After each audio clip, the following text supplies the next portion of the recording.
Welcome to the Deep Dive. Today we're exploring something we all have, but don't always use to its full potential, our voice.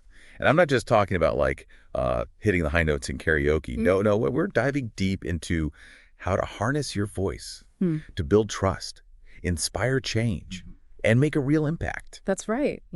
It's so easy to get caught up in the mechanics of communication, the words we use, the tone, the body language.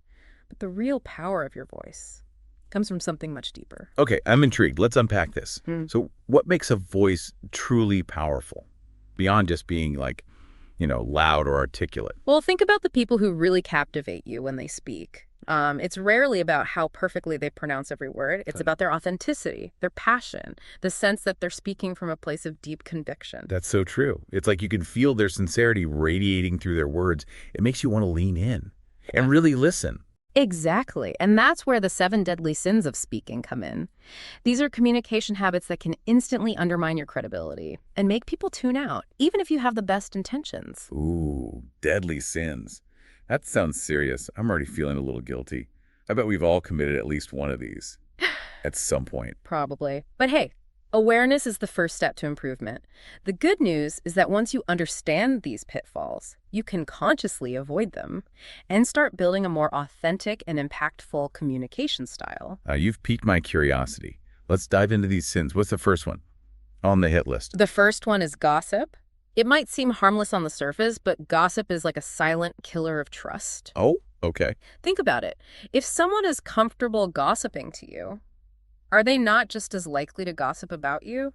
That's a good point. It makes you wonder what they're saying behind your back when you're not around. Exactly. And it creates a negative atmosphere where people are afraid to be vulnerable or share their true thoughts and feelings. Okay, gossip officially banished. What's the next communication sin we need to watch out for? Judgment. We all have opinions. But when we let those opinions morph into harsh judgments, it creates a wall between us. And the person we're communicating with, they go on the defensive and real communication shuts down. Yeah.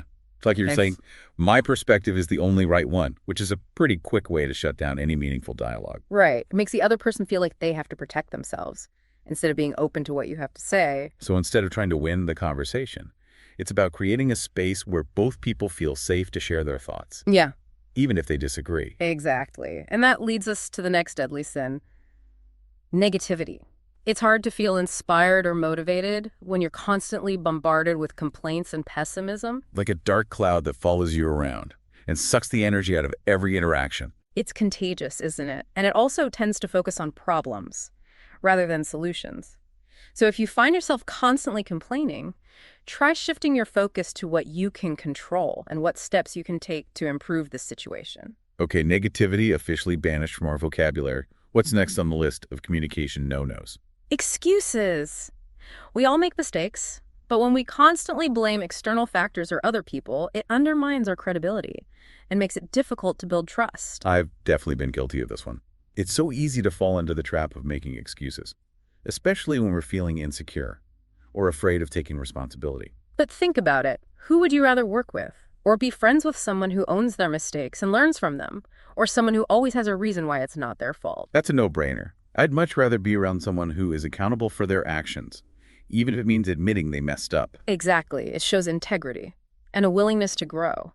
Now, this next sin might seem harmless on the surface, but it can actually do a lot of damage. Exaggeration. Oh, I think we've all been guilty of embellishing a story or two to make it a little more interesting. Of course. We all want to be captivating storytellers, but the problem is even small exaggerations can erode trust.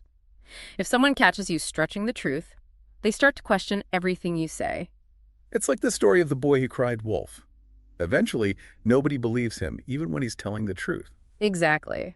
So while it might be tempting to spice up your stories, it's always better to stick to the facts and let your authentic voice shine through. Speaking of authenticity, I'm curious to hear what you have to say about lying. It seems pretty obvious that honesty is important, but why is it so crucial in communication? Well, lying is the ultimate betrayal of trust. It creates a fracture in the foundation of any relationship, whether it's personal or professional. It also creates a tangled web of deceit that usually ends up hurting everyone involved, including the liar. That's like a poison that spreads. and contaminates everything it touches. And once that trust is broken, it can be incredibly difficult to repair. Absolutely. So even when it's difficult, it's always better to be upfront and honest, even if it means admitting you made a mistake or having a tough conversation. Okay, one last sin to conquer. What is dogmatism? And why is it a communication killer? Dogmatism is basically mistaking your opinions for facts. It's that rigid, my way or the highway approach to communication that leaves no room for dialogue or understanding. It's like trying to force a square peg into a round hole. It's just not going to work. You got it. And it creates an us versus them mentality. That makes it impossible to find common ground or build meaningful connections. You know, as we've been talking about these sins, I've realized that they all have something in common. They create barriers to genuine connection and understanding. That's a great observation. And luckily, there's an antidote to these communication pitfalls, the HALE framework. It's all about shifting from a place of ego and self-preservation to a place of honesty, authenticity, integrity, and love. Okay, I am loving this already. It sounds like a breath of fresh air. After all those deadly sins. It is, and the best part is that it's not just some theoretical concept.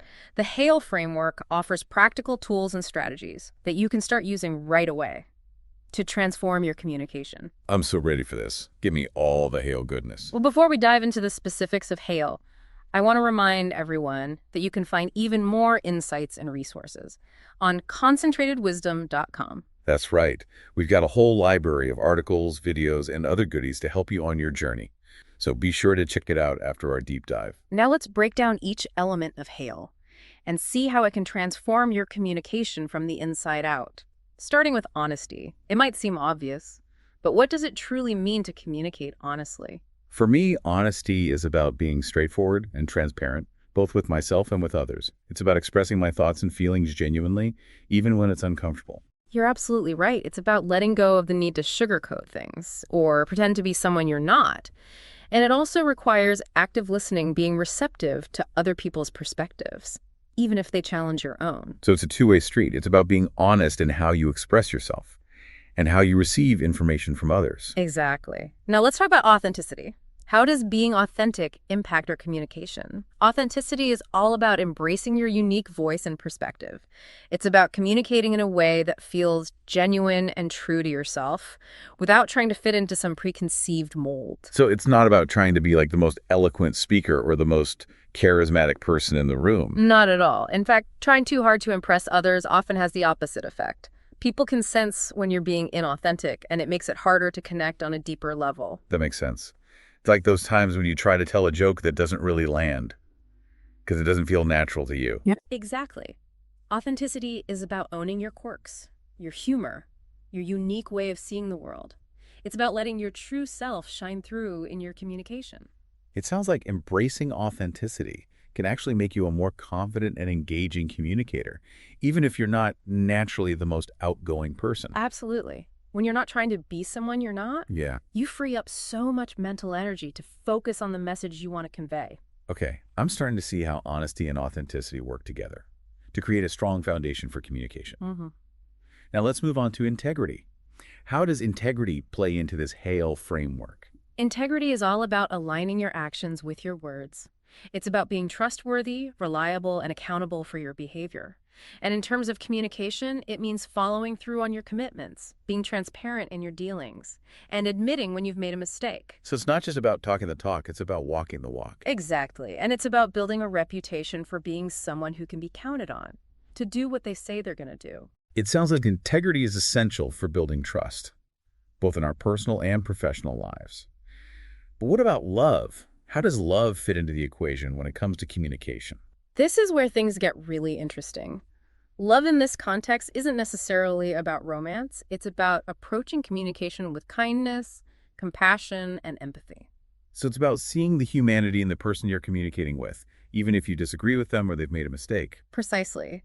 It's about creating a safe and supportive space where people feel heard and valued, even if they're expressing difficult emotions or challenging your perspective. Okay, I'm starting to get a clearer picture of how these HALE principles create a powerful framework for communication.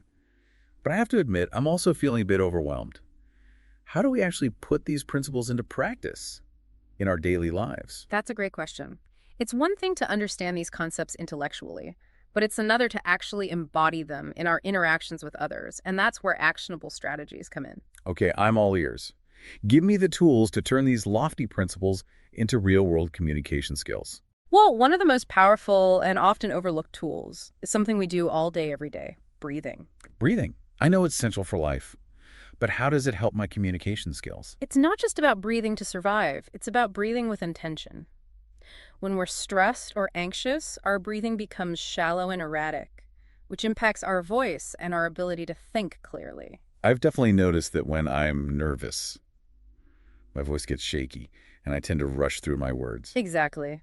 But when we take a few deep, conscious breaths, it calms our nervous system, reduces stress, and actually improves our vocal quality. So it's like hitting the reset button Mm-hmm. on our nervous system Yeah. and creating a foundation for clearer and more confident communication. Precisely. And you can do this anytime, anywhere. Just take a few moments to focus on your breath, inhaling deeply through your nose and exhaling slowly through your mouth. I'm going to try that right now. It's amazing how such a simple act can have such a profound impact on our state of mind and our ability to communicate effectively. It really is. And speaking of simple yet powerful strategies, let's talk about active listening. Truly paying attention to what the other person is saying, both verbally and non-verbally. So more than just nodding politely while mentally planning my to-do list. Definitely. Active listening is about being fully present in the conversation, engaging with the other person's ideas, and seeking to understand their perspective, even if you don't agree with it. Sounds like a workout for your attention span. It is, but it's a workout worth doing. Because when you truly listen to someone, you demonstrate respect, build rapport, and create a space for open and honest dialogue. And that makes it much easier to resolve conflicts, build stronger relationships, and communicate your own ideas effectively. I'm curious to hear more about these actionable strategies. What else can we do to level up our communication game? Well, just like athletes warm up their muscles before a big game, your vocal cords benefit from a little preparation before important conversations or presentations. Okay, I never thought about warming up my voice. What kind of exercises are we talking about? There are lots of simple techniques you can try. Deep breaths paired with a gentle sigh can help release tension. Lip trills and exaggerated la la la sounds help loosen your vocal cords and improve breath control. I'm already feeling my voice getting warmed up, just thinking about it.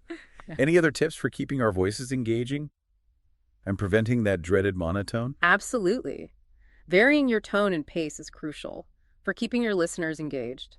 Think of it like adding punctuation to your speech. So instead of droning on in a flat tone, I should use pauses, changes in pitch, and even volume to highlight key points and create a sense of rhythm and flow. You got it. It's like painting a picture with your voice, adding depth and texture to your words. And sometimes the most powerful tool in your communication arsenal is silence. Silence.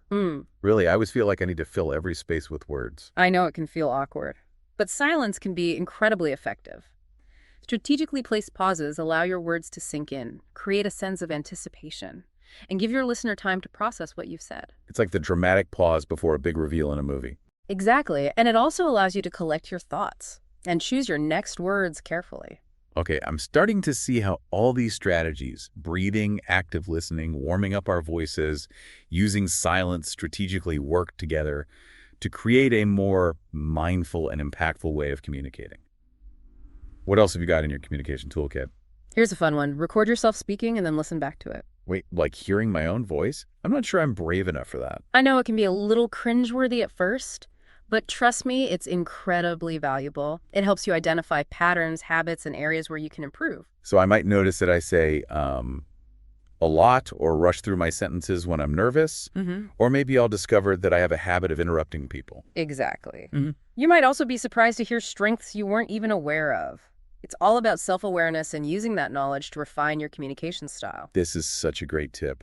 And I love that it's something we can do on our own anytime, anywhere. Yeah. Any other strategies to add to our communication arsenal? One last one that's more about building a positive communication habit. Make it a point to compliment someone every day. Oh, I love this. Spread kindness and good vibes.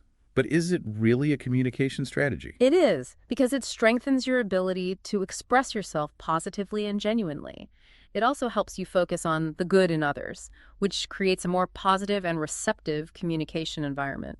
You know, as we've been talking about all these strategies, I've been thinking about those 7 deadly sins we discussed earlier. It seems like these actionable tips directly address those pitfalls. That's a great observation. For example, practicing active listening helps us avoid judgment and negativity, and focusing on honesty and integrity helps us steer clear of excuses and exaggeration. It's like we're creating a shield of positive communication habits to protect ourselves from those negative tendencies. Exactly. And the more we practice these habits, the more natural and effortless they become. It's easy to get caught up in the day-to-day grind and forget about the power of our words. But this conversation has really reminded me that communication is a gift, and it's up to us to use it wisely. That's beautifully said. And now I'm curious to hear your thoughts. What's been the most impactful takeaway for you from our conversation so far? Well, for me, it's been the realization that, mastering my voice, it isn't just about becoming a more, eloquent speaker or winning arguments. It's about something much deeper, isn't it? Yeah, exactly. It's about cultivating those HAIL principles: honesty, authenticity, integrity, and love, and just letting them guide my communication in all areas of my life. It's about recognizing that our words have power and choosing to use that power to, to build bridges, to inspire hope, to create a more positive and compassionate world. Yeah, I love that. It's like we're all part of this interconnected web of communication, and every interaction is an opportunity to create a ripple effect of positivity. That's such a beautiful way to put it. And, that makes me think about, the potential impact we can have when we start seeing communication as a tool for collective change. Okay, now you're really getting me thinking. What do you mean? By communication as a tool for collective change. Well, imagine if we applied these HAIL principles, not just to our personal interactions, but also to the larger conversations happening, like in our communities, in our workplaces, even in the global arena. Yeah. I'm picturing a world where leaders communicate with transparency and empathy, where disagreements are met with curiosity rather than judgment, and where everyone feels empowered to speak their truth. That's the kind of world we can create when we start mastering our voices, not just for individual gain, but for the collective good. I love that vision, but it also feels a little daunting. Where do we even begin to create that kind of change on such a large scale? It starts with each of us taking responsibility for our own communication.